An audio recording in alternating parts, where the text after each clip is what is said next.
Hello friends, welcome back to PK boss competition channel. आज हम लोग डिस्कस करेंगे बिहार पॉलिटेक्निक और पैरामेडिकल का जो प्रोस्पेक्टस है। ये पिछले साल का प्रोस्पेक्टस है। इस साल का प्रोस्पेक्टस अभी रिलीज नहीं हुआ है, लेकिन इसमें बहुत सारे इम्पोर्टेंट बातों को हम लोग देखेंगे कि क्या सर्टिफिकेट्स लगते हैं, परीक्षा का सिलेबस कितना होता है, एज क्राइटेरिया क्या है। तो इन तमाम बातों पर चर्चा करेंगे। तो आइए बिना समय गवाए वीडियो को शुरू करते हैं। तो पहला देखिए, यहाँ पर आपको प्रोस्पेक्टस के पहले पेज पर ही इस तरह का मिल जाएगा पर्टिकुलर्स ऑफ इनक्लोजर्स, मतलब क्या क्या चाहिए होता है। तो certificate of passing matric, passing marksheet and admit card for matric या equivalent examination for polytechnic engineering, paramedical course matric level, paramedical intermediate level. तो इसमें आपको ये सब चीज़ की व्यवस्था करनी होगी। सबसे पहले आपके पास मार्कशीट होना चाहिए, एडमिट कार्ड होना चाहिए और फिर आपका जो है कि सर्टिफिकेट होना चाहिए। इसी को हिंदी में भी लिखा गया है। फिर देखिए पैरामेडिकल वाला जो है, तो आप जानते हैं कि पैरामेडिकल जो है वो दो तरह का होता है। एक आपको हो गया कि माध्यमिक स्तर का होता है और एक आपको होता है इंटरमीडिएट स्तर का होता है। तो इंटरमीडिएट स्तर का देना है तो उसका आपका सर्टिफिकेट ऑफ पासिंग मार्कशीट होना चाहिए। या फिर कोई समकक्ष मतलब हुआ कि जैसे कि इंटर के समकक्ष कोई परीक्षा हो, जैसे आप NIOS से किए हों या फिर किसी अन्य बोर्ड से किए हों, तो ये सब चीज़ आपके पास होना जरूरी है। और बहुत सारे लोगों के मन में सवाल उठ रहा होगा कि क्या अपियरिंग वाले इसको भर सकते हैं। बिल्कुल अपियरिंग वाले भर सकते हैं, लेकिन फर्स्ट काउंसलिंग जब होगा उस समय तक आपका सर्टिफिकेट, मार्कशीट ये सब अवेलेबल होना जरूरी है। फिर देखिए आपका एक कास्ट सर्टिफिकेट। तो कास्ट सर्टिफिकेट जो है ये आप CO से बनवाएं या फिर रेवेन्यू ऑफिसर से बनवाएं, अस्थायी निवास के अंचलाधिकारी या राजस्व अधिकारी द्वारा निर्गत। तो जाति प्रमाण पत्र बना लीजिएगा। अब तो सब कुछ ऑनलाइन हो गया है सारा व्यवस्था। तो जाति प्रमाण पत्र आप पहले अंचल से बनाएं और फिर आप अनुमंडल से बना ही लें, क्योंकि हो सकता है उसमें ऐसा खोजे। ऐसे तो अगर खोजता है तो फिर समय भी देता है, लेकिन अभी सब कुछ ऑनलाइन कर दीजिएगा तो आसानी से बनकर तैयार हो जाएगा। बाद में कहीं आपको भाग दौड़ नहीं करना पड़ेगा। चौथा है income and asset certificate to be produced by EWS। तो EWS वाले जो बच्चे हैं उनको इनकम सर्टिफिकेट और एसेट सर्टिफिकेट बनाना होगा। और इसको जो है कि कौन इशू करेंगे, DM हो गए, SDM हो गए, CO revenue officer of permanent resident. तो EWS वाले भी अपना जो एसेट का, संपत्ति का और आय का अपना प्रमाण पत्र बना के अभी से तैयार कर लें। आगे आपका दिया हुआ है चरित्र प्रमाण पत्र। तो चरित्र प्रमाण पत्र जहां आप अंतिम समय जिस इंस्टीट्यूशन में आप पढ़ाई किए हैं वहां के प्रधानाचार्य से बनवा लेंगे कैरेक्टर सर्टिफिकेट, तो वो काम कर जाएगा। फिर इनकम सर्टिफिकेट है। तो इनकम सर्टिफिकेट आप जानते हैं अंचल से बनता है, ठीक है, इशूड बाय कंसर्न CO या फिर revenue officers of permanent residence. तो इनकम सर्टिफिकेट बना लीजिए। इनकम हो जाएगा, कास्ट हो जाएगा, फिर एक रेसिडेंशियल हो जाएगा। तो फिर आपका, आप चाहें तो नॉन क्रीमी लेयर का भी सर्टिफिकेट बना सकते हैं। तो ये सब अभी अगर अभी से बना लीजिएगा तो फिर बाद में भाग दौड़ नहीं करना होगा। अभी बहुत समय है, आपको कुछ करना नहीं है, बस सिर्फ ऑनलाइन कर दीजिए, सारा चीज आपके मेल पर आ जाएगा। इधर उधर कहीं जाने की जरूरत नहीं है, आप जहां हैं वहीं से बनवा लें। एप्लीकेशन फॉर्म पार्ट A, तो ये तो बाद में फिर चर्चा करेंगे, है ना। फोटोग्राफ आपका लगता है, और ये 3.5 सेंटीमीटर इंटू 4.5 सेंटीमीटर का फोटोग्राफ होता है। तो इसमें डिजिटल मना किया जाता है क्योंकि फोटो खराब हो जाता है। तो अच्छा क्वालिटी का आप फोटो लगाइएगा और उसमें जो है एक तख्ती पर डेट ऑफ फोटो लिखा हुआ रहना चाहिए। अब है कि certificate for permanent residents of Bihar, यानी रेसिडेंशियल आपको चाहिए, रेसिडेंशियल बना होना चाहिए। ये आपको अंचल से भी बना हुआ रहेगा तो काम चल जाएगा। तो बढ़ते हैं आगे, देखिए क्या है। फिर यहाँ पर आपको ये दिया हुआ है कि रिफ्यूजी रजिस्ट्रेशन सर्टिफिकेट। ये जो रिफ्यूजी हैं तो उनके लिए आवश्यक है, ये समान अभ्यर्थियों के लिए नहीं है। Showing the applicant's parent is an employee of the government of Bihar. तो ये इसलिए मांगता है क्योंकि ये लोग भी भर सकते हैं, अगर जैसे कहीं बाहर के निवासी हैं और बिहार में आके बिहार गवर्नमेंट का जॉब कर रहे हैं तो उनके बच्चे भी भर सकते हैं। इसी तरह से सेंट्रल जॉब में अगर कोई हैं लेकिन उनका पोस्टिंग बिहार में है तो उनके बच्चे भी भर सकते हैं। आप जानते हैं कि पॉलिटेक्निक भरने के लिए रेसिडेंशियल आवश्यक होता है, आवासीय प्रमाण पत्र। बिना रेसिडेंशियल की कोई नहीं भर सकता है, लेकिन कुछ स्थिति में छूट दिया गया है जो कि अभी हम चर्चा कर रहे हैं। तीसरा है कि अगर को किसी के माता पिता यूएन के एम्प्लॉय हैं, काम करते हैं और बिहार में अभी उनका पोस्टिंग है तो उनके बच्चे भी भर सकते हैं। तो ये सब है। फिर certificate of service men's quota SMQ जिसको आप कहते हैं, सर्विस मेंस कोटा जो है, तो किस प्रकार का संबंध है, ये सब सर्टिफिकेट बनाना होता है। फिर जो डिसेबल्ड हैं उनके लिए डिसेबल्ड कोटा में जाने के लिए दिव्यांगता प्रमाण पत्र बनाना होता है, और आधार कार्ड तो अभी के समय में एकदम मस्ट है।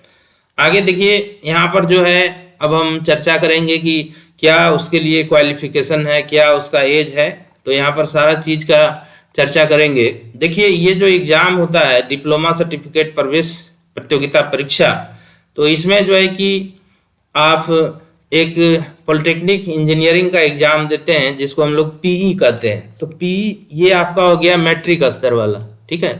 तो पॉलिटेक्निक जो भी बच्चे मैट्रिक कर चुके हैं या इस बार अपियर हुए हैं इसको भर सकते हैं। दूसरा एक पारा मेडिकल होता है माध्यमिक स्तर का, यानी मैट्रिक स्तर का, जिसको PMM बोलते हैं। तो पारा मेडिकल दो तरह का होता है, एक मैट्रिक स्तर का जिसमें आपको ड्रेसर का कोर्स कराया जाता है, और एक होता है इंटरमीडिएट स्तर का। तो इंटरमीडिएट स्तर में बहुत सारे कोर्स होते हैं, जैसे OT वगैरह का हो गया, सैनिटरी इंस्पेक्टर हो गया, ये सब आपको होता है। तो देखिए यहाँ पर तीनों कोर्स का चर्चा किया है, तीनों का कोड है ना। माध्यमिक स्तर का PMM PE हो गया, और पारा मेडिकल इंटरमीडिएट स्तरीय। तो आगे बढ़ते हैं। देखिए यहाँ पर जो है PE के लिए अर्हताएं तथा वांछित योग्यताएं, तो देखिए इसमें क्या है, तो स्पष्ट लिखा हुआ है कि आप मैट्रिक पास हो या फिर आप अपियरिंग हो तो आप इसको भर सकते हैं। अब देखिए आवासीय जो हम चर्चा कर रहे थे अभी, कि मूल निवासी हैं वो भर सकते हैं, या बिहार में निबंधित शरणार्थी हैं जिनके माता पिता वो भर सकते हैं। बिहार सरकार का कर्मचारी रहे वो भी भर सकता है। भारत सरकार के कर्मचारी हैं लेकिन उनका पोस्टिंग बिहार में है तो उनके बच्चे भी भर सकते हैं। तो अगले पेज में देखते हैं क्या है।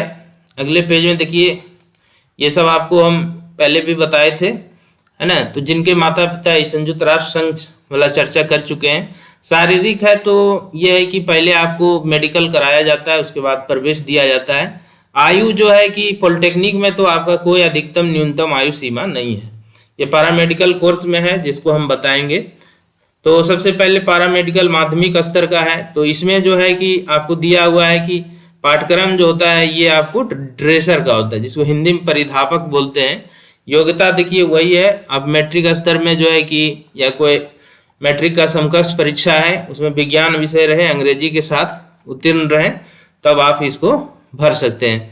जो अपियरिंग वाले बच्चे हैं वो भी भर सकते हैं। आयु देखिए इसमें जो है कि न्यूनतम दिया हुआ 15 वर्ष है ना, और अधिकतम आयु जो है कि 30 वर्ष होनी चाहिए, यहाँ स्पष्ट लिखा हुआ है। माध्यमिक परीक्षा प्रवेश पत्र या उत्तीर्णता प्रमाण पत्र में अंकित जन्म तिथि, जो सर्टिफिकेट में आपका जन्म तिथि रहेगा उसी के अनुसार जो है आपका इसमें एडमिशन हो पाएगा। तो ये पूरा था आपका कि पैरामेडिकल मैट्रिक स्तर वाला। अब देखिए पैरामेडिकल है इंटरमीडिएट स्तर वाला, तो इसमें बहुत सारा कोर्स है। जैसे आपका है यहाँ पर डिप्लोमा इन फार्मेसी हो गया, है ना, सैनिटरी इंस्पेक्टर हो गया, ऑप्थेल्मिक असिस्टेंट, फिर देखिए OT असिस्टेंट हो गया ना, लेबोरेटरी टेक्नीशियन है। तो इस तरह बहुत सारा कोर्स है। डेंटल हाइजीनिस्ट है ना, और फिर लड़की लोग के लिए या महिला लोग के लिए आप जो है कि ये GNM हो गया, जिसको हम लोग ग्रेड A नर्सिंग बोलते हैं, या फिर ANM हो गया, ये दोनों महिलाओं के लिए होता है। फिर देखिए शैक्षणिक योग्यता इसका क्या है, तो इसमें से एक डिप्लोमा इन फार्मेसी ऐसा कोर्स है जिसमें अगर आपका बायोलॉजी की जगह पर मैथ भी है तब भी आप पैरामेडिकल को भर सकते हैं। नहीं तो फिर ये पैरामेडिकल जो है कि इंटर स्तर वाला ज़्यादा बायोलॉजी बैकग्राउंड के बच्चे भरते हैं। सिर्फ आप अगर आपका मैथ है तो फार्मेसी वाला भर सकते हैं। यहाँ पर देखिए स्पष्ट लिखा हुआ है डिप्लोमा इन फार्मेसी के लिए इंटरमीडिएट साइंस या अनुसमकक्ष परीक्षा में भौतिकी होना चाहिए, फिजिक्स, केमिस्ट्री, इंग्लिश के अतिरिक्त गणित या जीव विज्ञान में उत्तीर्ण। तो दोनों में से कोई एक रहेगा चलेगा। ये देखिए जीएनएम है, इसको बोलते हैं grade a general nursing and midwifery. तो ये महिलाओं के लिए सिर्फ उपलब्ध है। और इसमें क्या आपको खोजता है, देखिए बहुत इंपॉर्टेंट लिखा हुआ है कि फिजिक्स, केमिस्ट्री और बायोलॉजी में कम से कम आपका 40% रहना चाहिए और अंग्रेजी विषय के साथ आप उत्तीर्ण होना चाहिए। तो अंग्रेजी में आपको पास होना कम से कम जरूरी है। SC ST के लिए जो है कि 5% का छूट है, ये भी आपको लिखा हुआ है। जिन अभ्यर्थियों ने 10+2 में या इंटरमीडिएट वोकेशनल नर्सिंग कोर्स, ये देखिए इससे अगर कोई देखिए अगर किए हुए है, अगर इंटरमीडिएट कोई वोकेशनल नर्सिंग कोर्स किए हुए है, उसका मान्यता प्राप्त है, 40% अंक है, तो वो भी इसके लिए योग्य हो जाएगा, जीएनएम नर्सिंग कोर्स में नामांकन ले सकता है। तीसरा है कि अगर एएनएम कोई किए हुए है, ठीक है, तो वो भी जीएनएम के पाठ्यक्रम में शामिल हो सकता है। अब देखिए एएनएम कोर्स जो केवल महिलाओं के लिए उपलब्ध है, तो 10+2 या इंटरमीडिएट परीक्षा, इसमें भी है कि 40% अंक आपका होना चाहिए। आप एएनएम का भी अगर फॉर्म भरना चाहते हैं तो इसमें भी आपको रहना चाहिए। तो इसमें देखते हैं कि और डिटेल में इसमें क्या क्या कंडीशन लगा हुआ है। तो देखिए शेष पाठ्यक्रमों के लिए जो आवेदक +2 इंटरमीडिएट साइंस या समकक्ष परीक्षा में फिजिक्स, केमिस्ट्री, बायो एवं अंग्रेजी में उत्तीर्ण हो, ठीक है, तो अंग्रेजी में कोई ऐसा नहीं है कि मिनिमम इतना रहना, सिर्फ आप पास हो तो काम चल जाएगा। और ऑप्थेल्मिक सहायक पाठ्यक्रम वही चीज लिखा हुआ है, कुछ यहाँ पर अलग अलग नहीं है। डेंटल मैकेनिक्स, डेंटल हाइजीनिस्ट सबके लिए वही है, फिजिक्स, केमिस्ट्री, बायो है और अंग्रेजी विषय है, इंग्लिश विषय है। तो ये सब होना चाहिए आपको। साइंस उत्तीर्ण रहना चाहिए। इसमें 40% वाला जो एक यहाँ पर लगाया था कि होना अनिवार्य है, इसमें नहीं दिया है, ठीक है, वो जीएनएम एनएम में है। बाकी इधर जो है शेष पाठ्यक्रम के लिए है कि आप उत्तीर्ण हो भौतिक, रसायन, जीव विज्ञान में, तो आप इसको भर सकते हैं। एपियरिंग वाले भी भर सकते हैं। अब इसमें देखिए पैरामेडिकल इंटरमीडिएट स्तरीय में आयु जो है आपका न्यूनतम 17 वर्ष और अधिकतम कितना होना चाहिए, देखिए न्यूनतम है आपका 17 वर्ष और अधिकतम ये आपका है 32 वर्ष होना चाहिए, ठीक है। जीएनएम पाठ्यक्रम के लिए उक्त तिथि को अधिकतम आयु 35 वर्ष होगी, 35 वर्ष है, ठीक है। तो अधिकतम 32 वर्ष है, लेकिन जीएनएम के लिए 35 तक हो सकता है। एएनएम के लिए जो अभी तक जो रिकॉर्ड है उसके अनुसार 35 वर्ष हो सकता है एएनएम और जीएनएम के लिए। बाकी सब के लिए 17 से 32 होना अनिवार्य है। तो यहाँ पर आप जानते हैं पहले से महिलाओं के लिए आरक्षित है एएनएम और जीएनएम कोर्स, इसमें कोई पुरुष उम्मीदवार भाग नहीं ले सकता है। आरक्षण आप जानते हैं कि अभी बढ़ा है, तो नया वाला जब प्रोस्पेक्टस आएगा तो उसमें हम लोग इस पर फिर से चर्चा कर लेंगे आरक्षण के बारे में। बढ़ते हैं कि अगले पेज की ओर बढ़ते हैं, देखते क्या दिया है इसमें। ये देखिए आपको है कि ये ईडब्ल्यूएस के लिए जो है कि चर्चा किया है, इसमें 2019 के अनुसार होगा, है ना। और जो मूल निवासी नहीं है उसको रिजर्वेशन, बिहार का जो मूल निवासी नहीं है, स्पष्ट लिखा हुआ है, उसको किसी भी हालत में रिजर्वेशन नहीं मिलेगा। आगे देखिए ये सब दिव्यांग कोटा है, SMQ है। बढ़ते हैं नेक्स्ट पेज में। तो यहाँ पर देखिए अब हम लोग चर्चा करेंगे कि परीक्षा का प्रारूप क्या होगा। तो आपको सब कुछ बता दिए हैं, रेसिडेंशियल स्टेटस क्या होना चाहिए, आपका कितना मार्क्स होना चाहिए। अब आइए इस पर चर्चा कर लेते हैं। डिप्लोमा सर्टिफिकेट प्रवेश प्रतियोगिता परीक्षा प्रश्न पत्र या परीक्षा स्तर। तो देखिए सबसे पहले आपका पॉलिटेक्निक का दिया हुआ है, तो इसमें आप जानते होंगे पहले से भी कि पॉलिटेक्निक में 90 क्वेश्चन होता है, और जिसमें 30 आपका फिजिक्स का हो गया, 30 केमिस्ट्री का और 30 हो गया गणित का। सारे क्वेश्चन जो है 5-5 नंबर के होते हैं, तो 30 बचे 150। इस तरह से टोटल पूर्णांक आपका कितना का बनता है, 450 का। टोटल पूर्णांक आपका है कि 450 का बनता है। तो आगे देखते हैं कि अगला एग्जाम जो है आपका इसमें जो है देखिए पारामेडिकल इंटरमीडिएट स्तरीय, तो इसमें देखिए समान विज्ञान में जो है कि आपका फिजिक्स केमिस्ट्री बायो तीनों आ गया। 25 क्वेश्चन रहता है, एक क्वेश्चन 5 नंबर का, 25 पचे 125। इसमें जो अंक गणितीय स्पष्ट लिखा हुआ अंक गणितीय योग्यता अर्थमेटिक जो है आपको 15 नंबर का पूछा जाएगा, 15 पचे 75। फिर हिंदी आपका 15, इंग्लिश समान ज्ञान, इसमें 20 क्वेश्चन रहता है तो 100 नंबर का हो जाएगा। टोटल मार्क्स जो है आपका 450 हो गया। ठीक है, अब जो है कि यहाँ पर लिखा हुआ है कि किस लेवल का रहेगा, तो हिंदी अंग्रेजी एवं सामान्य ज्ञान इंटरमीडिएट स्तरीय, और समान विज्ञान तथा अंगगणितीय योग्यता माध्यमिक और मैट्रिक लेवल का रहेगा। विज्ञान और गणित मैट्रिक लेवल का, हिंदी अंग्रेजी और जीके जो है थोड़ा सा लेवल उसका ज्यादा होगा, स्पष्ट लिखा हुआ है। पॉलिटेक्निक में तो आप जानते हैं कि मैट्रिक लेवल का एग्जाम है। अब देखिए पैरामेडिकल है मैट्रिक वाला पीएमएम, ठीक है, तो एक पैरामेडिकल इंटर वाला है मैट्रिक वाला। तो इसमें जो है भौतिक विज्ञान जो है आपको 20 नंबर का पूछता है, रसायन विज्ञान जो है कि 20 क्वेश्चन रहता है, नंबर इसका 100 हो जाएगा। गणित जो है आपको 10 क्वेश्चन रहेगा। इस तरह से टोटल क्वेश्चन इसमें भी 90 रहता है। ठीक है, और ये परीक्षा जो है किस स्तर का है, तो माध्यमिक स्तर का है। अब देखिए है कि जब 2 या 2 से अधिक परीक्षार्थियों के कुल प्राप्तांक समान हो तो मेधा क्रम कैसे निर्धारित होगा। तो आइए थोड़ा सा इसको भी देख लेते हैं, और बाकी जितने भी सारे चीज हैं उसी चर्चा हम फिर एक वीडियो बना के करेंगे। अगर आपको लगेगा कि इस टॉपिक पर हमको वीडियो चाहिए तो मैं उस टॉपिक पर वीडियो बना दूंगा, आप कमेंट सेक्शन में कमेंट कर सकते हैं। देखिए यहाँ पर बहुत इंपॉर्टेंट है कि अगर आप पॉलिटेक्निक का एग्जाम दे रहे हैं और अगर किसी लड़के के साथ आपका मार्क्स बराबर आ गया, मैच कर गया, तो फिर देखा जाएगा सबसे पहले कि गणित खंड में किसका ज़्यादा है, माने मैथ में किसका ज़्यादा नंबर है। अगर उसमें भी दोनों बराबर ले आए तो भौतिक देखा जाएगा। अगर इसमें भी बराबर हो गए तो तीसरा में आपको देखा जाता है कि जिसकी जन्म तिथि पहले हो, मतलब जो बड़ा है उसको प्रायोरिटी दिया जाता है। उसी तरह से पैरामेडिकल जो है माध्यमिक स्तर में, इसमें सबसे पहले जीव विज्ञान का मार्क्स देखा जाता है, जिसका ज़्यादा उसका रैंक अच्छा हो जाएगा। ठीक है, फिर रसायन विज्ञान देखा जाता है, फिर देखा जाता है कि जिसकी जन्म तिथि पहले मतलब जो बड़ा है उसको थोड़ा प्रायोरिटी दिया जाता है।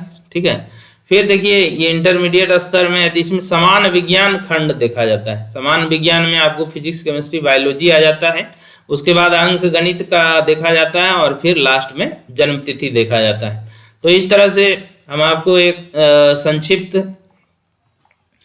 विवरण प्रस्तुत किए प्रोस्पेक्टस का। प्रोस्पेक्टस में बहुत सारे पेज होते हैं, इसमें ऑनलाइन एप्लीकेशन वाला भी है, जैसे फोटो वगैरह है।